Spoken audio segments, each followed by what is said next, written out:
Hello, everybody. This is Gynarchic Awakening. If you're wondering why I'm still looking like this, it's because see, I have an electric razor and I plug it in and it charges, and the charger ran out while I was doing my shaving. Yeah, and I had to tie my hair up because sometimes when you get your hair too long, you have basically the hair. I had to have a family member help me tie it up. It would keep going down and getting in the way, and every time I would try to run, this is the device that I use right here. Every time I'm trying to run along here, I'm actually hitting some of the hair here, and I just decided, hey, you know what? I need some time to pass while that's charging, and I got a topic for you. It's actually not my topic, but I thought about it for all. I was like, you know what? This could be a really nice video, and a great topic to discuss. And this is a topic courtesy of Religion Made Simple, who came up with a brilliant idea, and one that I really like. It is it's about Gynarchic ambassadors. I There's something about a Gynarchic ambassador that sounds really cool, but at the same time, I have concerns. First, I'm gonna read the exact comment that Religion Made Simple asked, and then I'll kind of put my thoughts out on the subject. So he said, "Why do we not have ambassadors visit other communities, whether those communities be sympathetic to Gynarchic principles, or even those who are opposed to them, to help explain to people our views and why we so passionately hold those views?" Okay, great question. As for why don't we have them?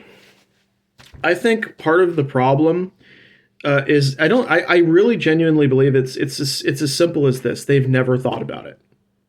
Like, you might be the first person to bring this up in this way and to generate this discussion, because usually I've come to find that there's not some kind of complex hierarchical structure to the Gynarchy community. Like, it's not like in the military where you got a general, you've got, everything just kind of goes top to bottom, We don't have like a specific leader in the Gynarchy community that we all take orders from and we all carry out those orders. It doesn't really work that way. I've often found that when it comes to the Gynarchy community, it's pretty decentralized as far as leadership. So you have men have a tendency to follow at the direction of women and to take seriously their opinions, but there's no ruling body in place. I did a previous video on it, although I deleted it because it was associated with a certain incident that I'd rather not talk about regularly in detail. And I brought up the idea of Gynarchic review boards to establish a ruling body to review comments. It was sort of going to act as a safeguard, so that women would have the final say, and also to properly defend, protect, and project the kind of values they want, whether those are in pamphlets or artwork or whatever. But there is no ruling body. There is no review board. There are moderators. I mean, that's about as close as you can get to a structure. But we haven't organized ourselves in the way like maybe that other communities have, or tribes did, who used to, like indigenous tribes in the United States, or other communities. We don't really have the same thing. And I don't know when we're going to get it, but that might explain some of why this happens, because if you don't even have a ruling body, I mean, how do you have an ambassador? The whole point of an ambassador is that if you have an ambassador from a country, your natural assumption is, well, doesn't that mean that that country has a president, or some kind of other elected official, or do they have a parliament? As far as I know, we don't have those in our personal community. We don't have a group of 10 or 20 women getting together, voting on what they're going to do next, or on certain projects, or at least to my knowledge. But at least if it's happening, it's not happening publicly. Who knows? Could be happening privately, but I kind of doubt it. I really think that it's more of a case of you have a very decentralized authority structure in the Gynarchy community. And I wonder if that's also because those people have been influenced by the anarchistic thinking of individuals like Viola Voltaire. So I don't know if that is the way it's like supposed to be or not, but if you don't have a ruling body structure, then there's no review process. If there's no review process, then who exactly do you send as an ambassador? Because at this point, it would be more like somebody would have to anoint themselves or appoint themselves as an ambassador or a Gynarchic ambassador to another community, and then go on behalf of the community. But I mean, it's kind of strange because I mean, would that have everybody's blessing? I mean, to the serious Reddit group, to the serious Gynarchy Reddit group, and to any other Gynarchists who may be listening to this, how do you feel about the idea of a Gynarchic ambassador? And would you prefer that there were a reviewing process in place? So, because if somebody is going to go and act on everyone else's behalf, it better be somebody with some really good qualifications. In other words, a person who's not going to either embarrass the community or inspire anger and retribution against the community. My personal belief is that whoever you pick, they need to have certain qualities. And also, you may have to have different ambassadors for different communities. For instance, I've been taking a very close look recently at the radical feminist group on Reddit that has over 10,000 members. It's a very active group.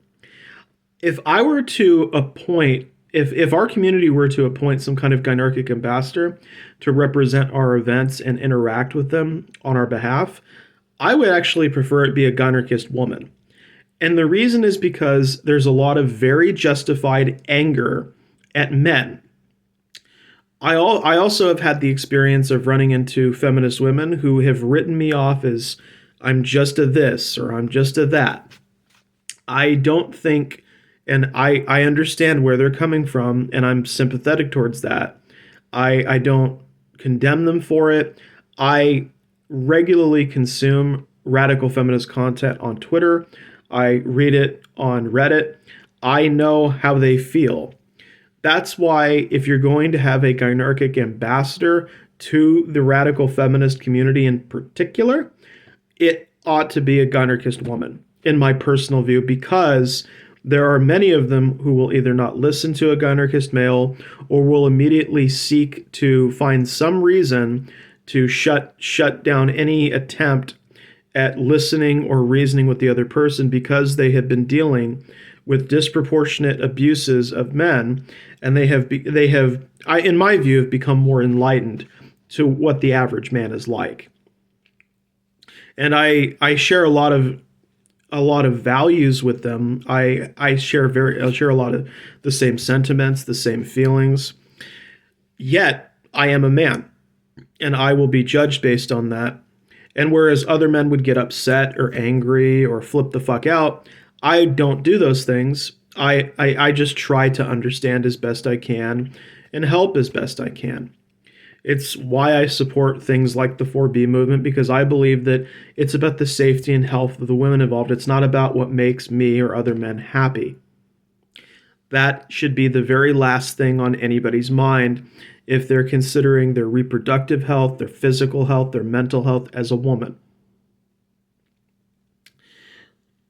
So sending a male ambassador to that community would not only ruffle feathers, it could potentially have them in a kind of mode to where, like, look, you're sending some dude over here, and you know how we feel about guys right now and the things that they're up to, they've been doing, they're continuing to do.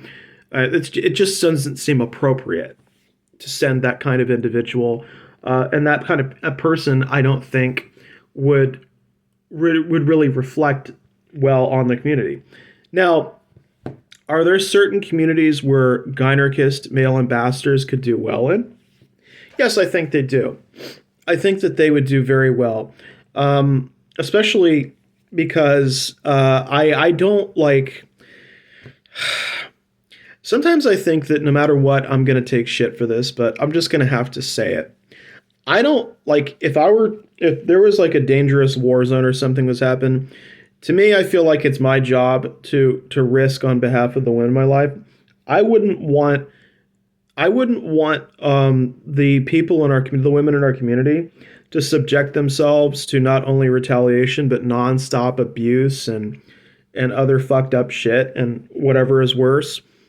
I would rather that if they had the option, they could just send somebody else, a male gynecologist who could speak, who's been reviewed, who they've tested a few times and decided, okay, this is the person for the job. Now, if a woman is okay with it, that's fine. Um, but otherwise, I think male gynarchists would make good ambassadors for dealing with some of the more hateful communities, some of the ones that might not even have anything to do with our community. I think, like for instance, if you're going to have a community that you need to be have a male ambassador, I don't even think about the hateful communities because I don't even interact with them. My I don't talk to these individuals. I haven't in a long time. I'm not going to have a direct conversation with any of them.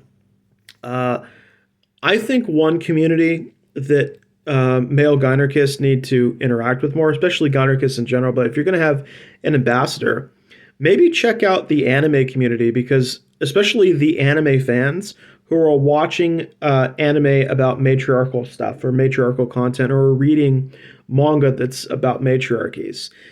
That's one thing you could do. You can immediately reach out to those people and say, well, why do you like this content? What is it about it that you care about? I mean, that's one way you can make the connection.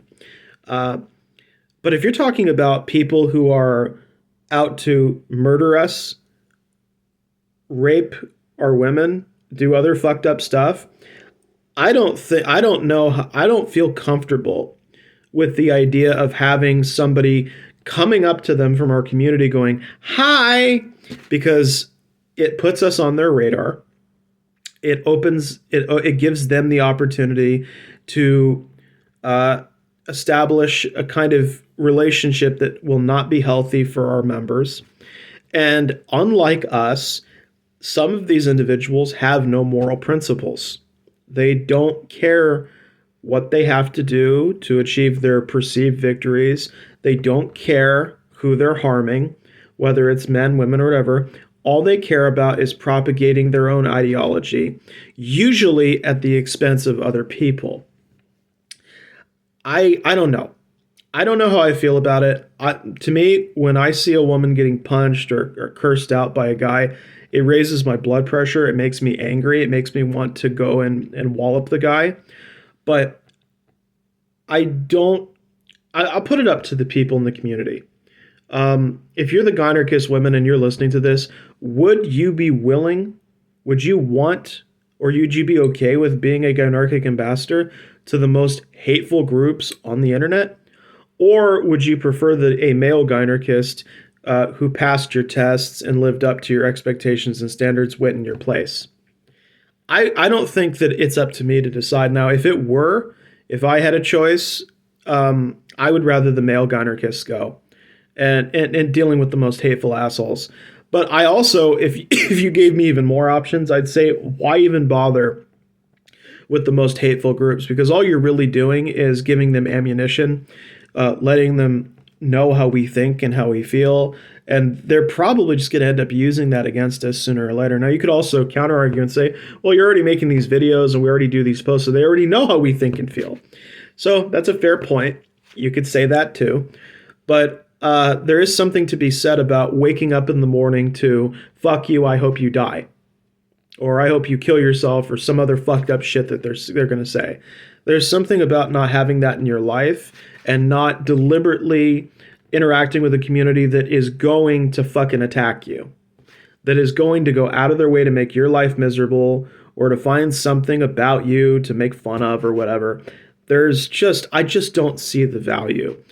Maybe if it could be explained to me in a way where I could understand, I get it. But I don't think that we have to replicate other movements in every single capacity. I don't think that's necessary. Um, I don't think we even need to actually recruit people from those groups.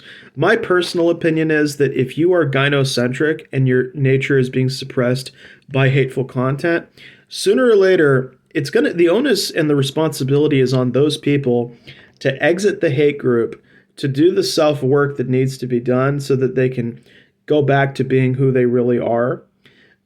I don't think it's just my personal opinion, but I don't feel like sacrificing my health and my energy and my time to help somebody when I have no idea if they're going to turn back around or not.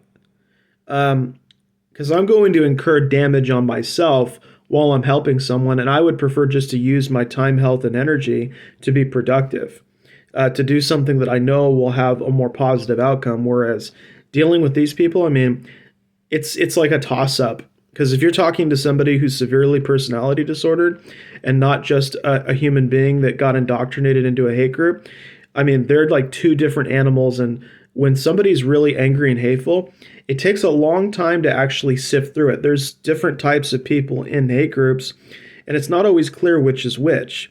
If you've got somebody who has like severe NPD or antisocial personality disorder, your chances of bringing that person back from the brink are so infinitesimally small that I could not even calculate it for you. Yet, if it's somebody who does have a gynocentric nature, but it's somehow being suppressed, that's a different story. And I'm not saying it's not noble to try. Yeah, I'm just saying that I'm not built like that. I'm built for doing positive discussions, for trying to contribute to my community. That is not something that is suitable for me. If you're going to, I'm just saying this is a hypothetical. If you're going to send somebody to be a Gynarchic ambassador to a community that hates us, then then that ambassador should know the psychology behind hate groups, should know the different types of individuals that hate groups recruit, and the ability to differentiate between those individuals so that they know which people to reach out to and which ones to ignore. To me, there's almost nothing worse in this life than having your time wasted. There in my view, it's like it's on my top 20 list of the worst things that can happen to a human being. So if you're going to appoint an ambassador, a Gynarchic ambassador to those communities, you should be training them to spot somebody who will be sympathetic, who there may be hope for them. Whether they're just going to be, come back to being, they don't necessarily have to come back to being one of us, but knowing who they are and knowing how they're going to revert back to a more normal state of mind and engage in more normal civil behavior. If you don't know that stuff, you're basically throwing yourself onto the fire. And I just think if you're going to do it, better do your homework. You better do your research. I mean, my personal opinion is that anybody who's attempting to be an ambassador to any of those communities should study them extensively, including the individuals in it, for at least a few months, if not a year. Because if you don't know who you're dealing with and you don't understand the way that they interact, their defenses, their psychological strengths and weaknesses, how they have a tendency to be, I don't think you're equipped to actually be an ambassador, and that's in that kind of situation. It's like being an ambassador to people who are hostile towards you and who have ill intent is so much different than and then going to people who already seem like they're open-minded, at least to a concept. Which is why we do need an ambassador, I think, for the anime community fans who keep consuming matriarchal content and manga and the like. I think there is a place for that.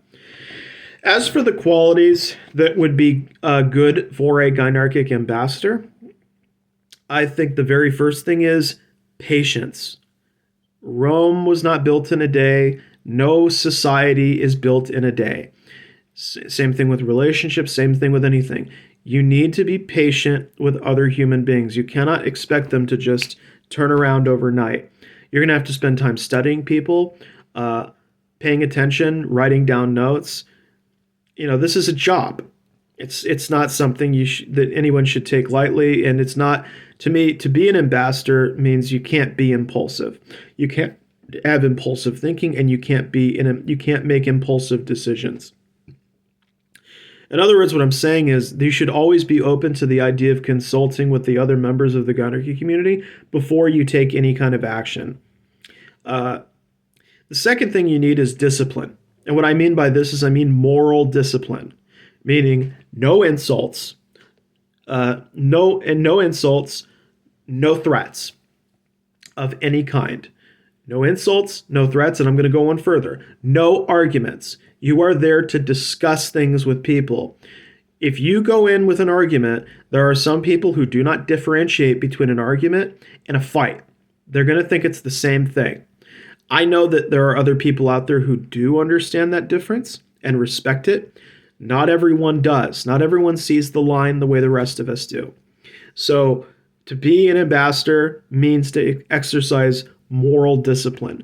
You have to be very conscious of what you're saying. There's a very good quote for it regarding being a diplomat, is learn how to make a point with, I think the art of diplomacy is learning how to make a point without making an enemy. The same thing when you're an ambassador and you're representing another community's values and beliefs, you have to exercise moral discipline. And in this case, it doesn't matter whether you're engaging with somebody who's hostile or not, because if you give them anything to make them think, or even if they know you're not like that, they'll make it look like you're like that. So having moral discipline will help you in this life. The next thing you need, the next quality, in my opinion, you need to be a Gynarchic ambassador is you need to have knowledge of not only your own community, but you need to have knowledge about the other community that you are planning to interact with and represent our views to. You can't just be somebody who's been in the community a month. In other words, part of the vetting process is we need somebody who's a veteran, somebody who's been part of this community for years and can prove it. So there have to be some kind of test for that. But you can't just have somebody, like if you've only been interacting with the Gynarchy community for a month, how do you really know you're part of our community, or if you're just visiting? Maybe you're just curious about us is all, and you really don't know anything else. I would not feel comfortable if somebody only had a month under their belt and thought that they knew how best to represent the Gynarchist women and men who are here. I just don't see that. Also, obviously, if you have no knowledge of who you're interacting with, like, for example, imagine if we just sent somebody to the radical feminist community and didn't know anything about the radical feminist community. If we studied their topics of discussion, we might be able to interact with them. For example, there was a post in the radical feminist community talking about matriarchy and patriarchy, talking about bonobos and I think chimps. There are certain topics where a Gynarchist could easily insert themselves into it if they wanted to. So knowing what topics are more closely related to Gynarchy, or which topics it would be more appropriate to discuss your views or to talk about your views, that will allow you to more easily transition to the community instead of just like typing up a post and then introducing yourself that way. You could do that, but you might want to ease your way into that community and give people some time to get to know you, become familiar with you, instead of just saying, hi. I mean, unless it's the best hi you've ever done, it could backfire in your face. So, I mean, I lean more towards, gently interacting with the community, working your way in, getting to know people, and developing and helping them to developing a comfort zone with you and them. You need to be able to be comfortable discussing your thoughts and opinions with each other. If they don't know who you are and you open up in a way that makes them feel extremely uncomfortable, that could damage relations. So there is that. I think the final thing about being an ambassador is, and I know it's going to sound strange, but part of being an ambassador is listening more than participating. You're paying attention to what other people are thinking and doing is part of the job. Trying to influence someone a certain way is not necessarily the job of an ambassador. Now, you can speak about your own thoughts and feelings, but it's quite another thing to deliberately go out of your way to try to refute another person's point of view on their own belief system. Because, that's antagonistic. That's going to create a problem.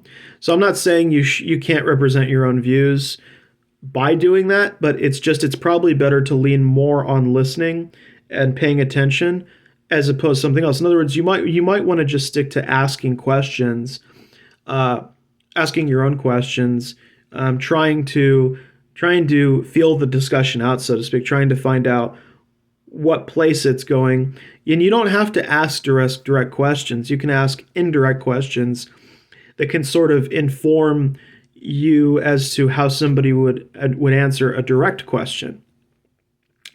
It doesn't have to be all or nothing. The other thing an ambassador would need is you need time. You actually need time to do this. You need at least a few hours a day to go through and to study them. You've got to be invested. Obviously, you have to be passionate and determined and focused. But I think more than anything, the last thing an ambassador needs is humility. You have to have the humility. You have to come across in a way to where you're not egotistical or arrogant or think you're better than other people or that you have all the correct ideas. So humility is important because there's always going to be somebody out there who's more educated than you, more intelligent than you, has done more research than you. There is coming across like you know all the right answers or you have the right ideology, like some people in the femdom community do. That kind of thing is very alienating to other people. Anyways, those are just the ones I could think of off the top of my head. What does everybody else think? What qualities do you think need to? My brain is my brain is done. It's toast. Anyways, what qualities do you think a Gynarchic ambassador needs in order to be effective at their job or position or whatever you want to call it? And also, what communities would you assign ambassadors to first? Are there any that I'm not currently thinking of that exist out there that may be sympathetic to our views? I'm all for, developing connections. So I'll leave it on that. Please take care. Actually, first a religion may think. Thank you for posting this question and your other comments. I always appreciate the feedback. This was a great topic. Thank you, sir. And also thanks to the people who made it through this video. So please take care, everybody. Well wishes, and I hope you have a great day. Peace out.